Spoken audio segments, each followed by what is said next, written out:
Episode 17. Suamiku seorang CEO. Duar. Lupita menjerit saat suara petir terdengar kencang bersama kilatan cahaya putih.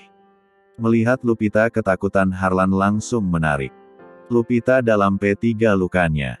Hiks. Lupita menangis sesenggukan di D4 bidang Harlan sambil menutup matanya. Kenapa kamu menangis? Sudah tidak apa-apa, ada aku di sini. Aku sangat takut dengan suara petir, sejak kecil Mas, aku trauma. Hiks. Setelah hujan reda kita akan secepatnya pergi dari lokasi ini. Ujar Harlan memberikan ketenangan pada Lupita yang masih dalam dekapannya. Semakin lama hujan pun semakin surut, tinggal rintik-rintik hujan yang masih turun. Hujannya sudah tak sederas tadi, sebaiknya kita pergi dari sini. Ajak Harlan. Lupita mengangguk. Harlan menggandeng tangan Lupita untuk meninggikan tempat itu. Awas, hati-hati, di sini masih tanah, jalanan becek dan licin. Mereka sudah sampai di luar gerbang yang tentu saja jalanan beraspal. Aduh Mas, bagaimana ini? Sudah jam 5 lewat, kantor sudah pasti ditutup. Ya sudah, kalau begitu ku antarkan pulang saja, percuma juga datang ke kantor kalau sudah tidak ada orang. Tapi aku belum absen pulang. Bagaimana bila atasanku tahu, sudah pasti aku kena SP. Kau tidak usah khawatir, nanti aku bicarakan pada temanku yang bekerja di sana. Memang teman Mas bekerja di bagian apa? Harlan mulai berpikir, bagian pemeriksaan lahan bangunan. Oh, sudah pasti itu berada di divisi 5 yang berada di lantai atas. Aku tidak akan mengenalnya, sudah pasti teman Mas punya jabatan tinggi di perusahaan Vandeles. Harlan menahan tawanya. Lupita benar-benar gadis yang polos, dia berbohong demi kebaikan Lupita, agar tidak ketakutan saat tidak datang ke kantor karena kejebak hujan. Kita mau naik apa dari sini Mas? Tempat ini masih jauh kalau keluar ke jalan raya. Motorku juga masih di bengkel, kita naik taksi online saja. Saat Harlan ingin mengeluarkan ponsel dari saku celananya, ia tidak jadi dan memasukkan ponselnya kembali. Sial, aku lupa mengganti ponselku dengan yang jadul. Kalau aku perlihatkan ponsel ini pasti Lupita akan curiga. Maaf Lupi.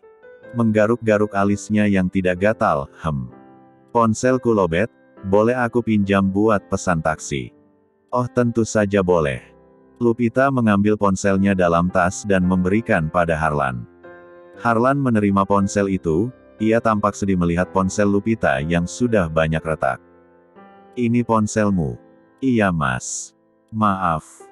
Tulisannya kurang terbaca, bisa kau bantu aku?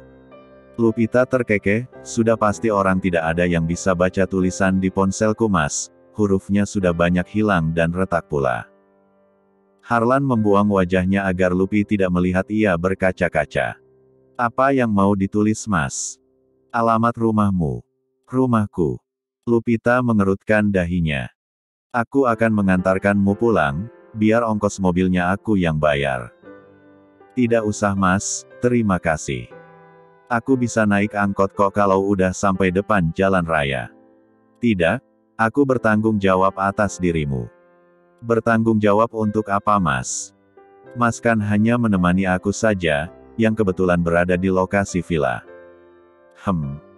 Maksudku bertanggung jawab karena aku seorang laki-laki, kau seorang gadis, tidak baik anak gadis pulang sendiri. Tapi Mas, saat Lupita ingin bicara, Harlan memotongnya, sudah jangan berdebat lagi, sekarang ketik alamatmu, aku yang akan mengantarkan pulang. Karena sudah dapat peringatan dari Harlan, Lupita mengikuti saja kemauannya. Taksi yang dipesan sudah datang, mereka berdua masuk ke dalam mobil. Perjalanan dari tempat villa menuju rumah Lupita memakan waktu 2 jam lebih, ditambah macet yang berada di beberapa titik, akhirnya mereka tiba jam 8:30. Pak, berhenti di sini saja.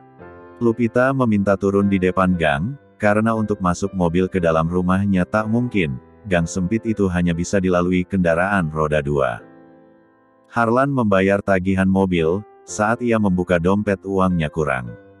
Astaga, aku lupa mengambil uang, aku tidak pernah bawa uang cash, biasa William yang pegang uang cash. Batin Harlan kesal. Berapa Pak tagihannya? Tanya Harlan. 220.000 Pak. Di dompetku hanya ada 2 lembar 50 ribuan. Gumamnya dalam hati. Melihat kegelisahan Harlan, Lupita mengambil inisiatif. Biar aku saja yang bayar. Tidak, jangan.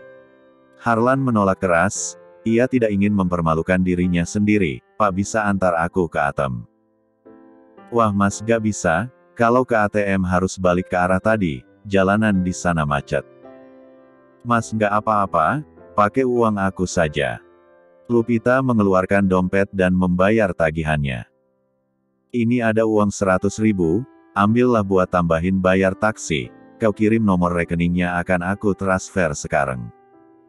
Kalau Mas kasih aku uang ini, nanti Mas pulang bagaimana? Aku bisa ambil di ATM. Lupita menerima uang dari Harlan, tidak usah dibayar Mas, lagian Mas kan sudah mengantarku pulang. Mereka berdua turun dari taksi, jalanan tampak sepi karena hujan baru saja reda terlihat dari jalanan yang becek dan hawa dingin malam itu. Mas mau mampir ke rumah? Tanya Lupita basa-basi. Apa kau mengizinkan aku mampir? Anu. Lupita menggaruk kepalanya yang tidak gatal. Sebenarnya ia ingin mengajak Harlan main ke rumahnya tapi Lupita takut bibi dan sepupunya bikin onar. Ya sudah lain kali saja. Kata Harlan mengerti. Terima kasih banyak ya Mas, udah antar aku pulang. Sama-sama Dek. Tersenyum tipis. Lupita mulai berjalan meninggalkan Harlan yang masih berdiri. Harlan mengeluarkan ponselnya dan mulai mencari taksi. Saat ingin pergi melangkah terdengar suara teriakan Lupita. Tolong! Jangan sentuh aku! Harlan berlari ke arah Lupita, ia melihat 2 orang pria sedang menarik tangan Lupita dengan paksa. Lepaskan gadis itu! Teriak Harlan. Mas! Tolong aku! Mereka ada berjumlah 4 orang, dan menghadang Harlan.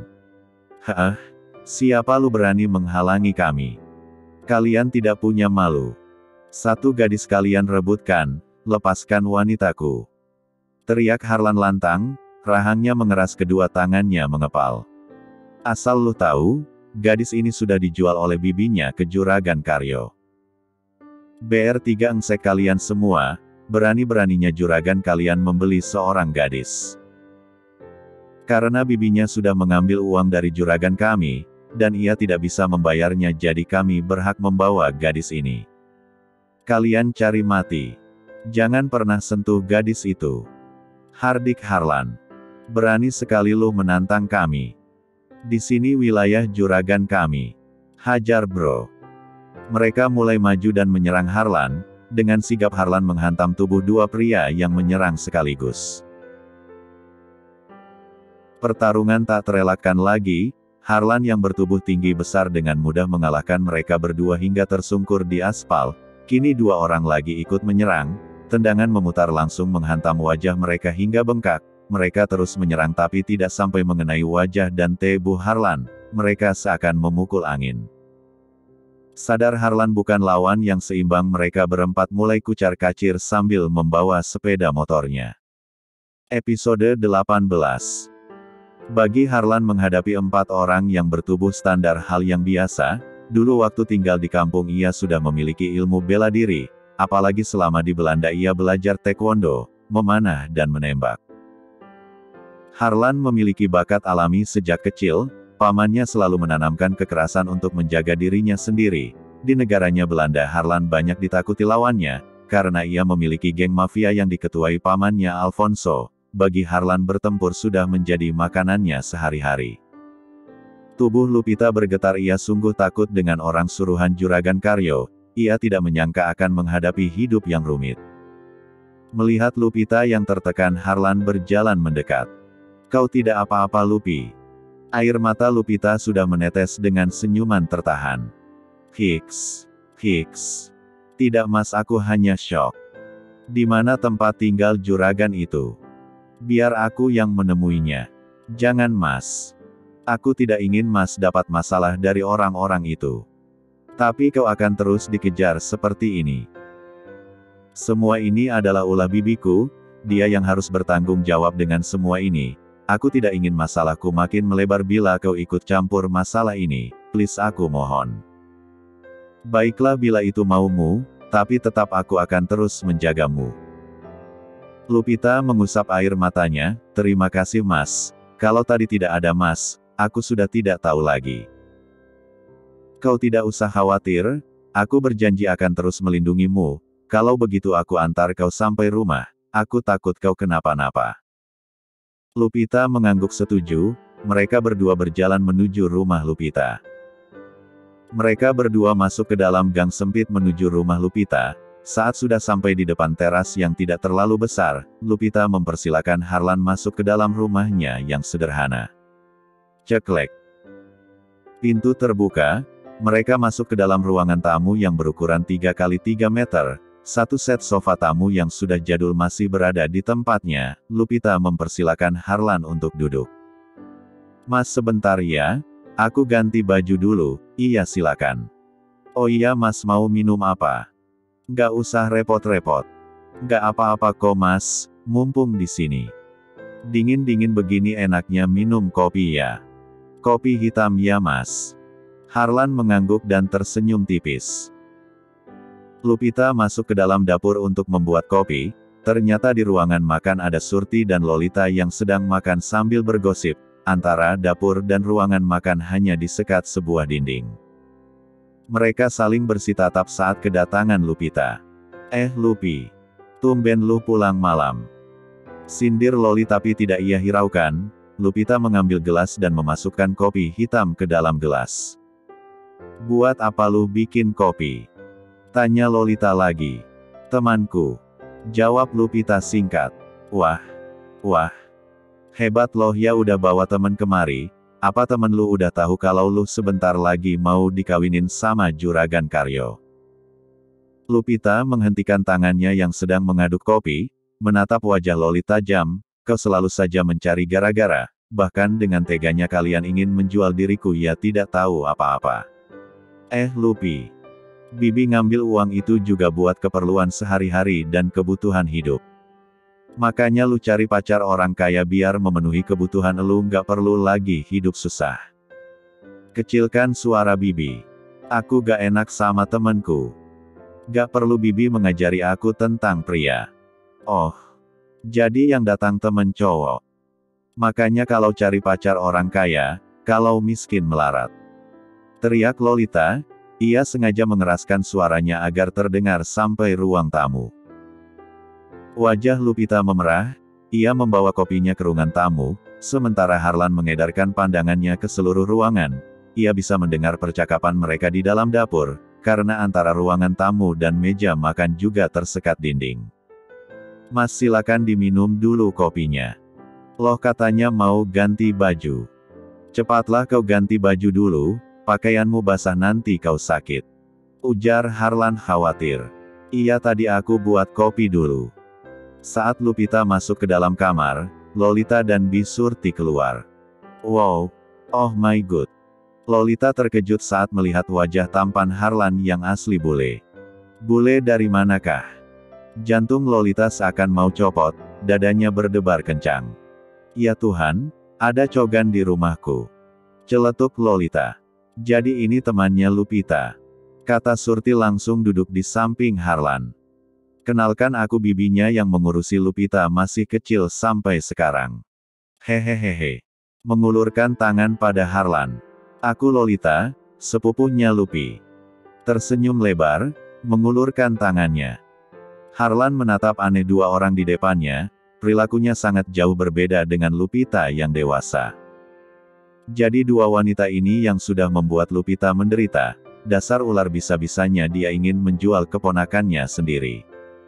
Harlan membatin dengan tangan mengepal. Harlan tidak mau menjabat tangan kedua wanita itu, ia hanya tersenyum tipis sambil melipat kedua tangannya di dada. Silahkan diminum bang, Mas, Kakak, ujar Surti salah tingkah. Tak lama Lupita datang dan duduk di samping bibinya. Mas kok nggak diminum kopinya? Harlan tersenyum, ini baru mau diminum. Mengangkat cangkir kopi dan menyeruputnya perlahan. Kalau saya boleh tahu kakak kenal di mana sama Lupita? Di jalan. Hah? Di jalanan. Loli dan Surti saling bersitatap. Terus kakak kerja di mana? Tanya Lolita lagi. Seorang kurir. Harlan tersenyum. Apa? Kurir? Tanya Surti dan Loli berbarengan. Menjual keponakannya sendiri. Harlan membatin dengan tangan mengepal. Kok kerjaannya gak sesuai dengan tampang ganteng sih, tapi cuma kurir. Cibir Lolita. Loli, jaga bicaramu di depan tamu.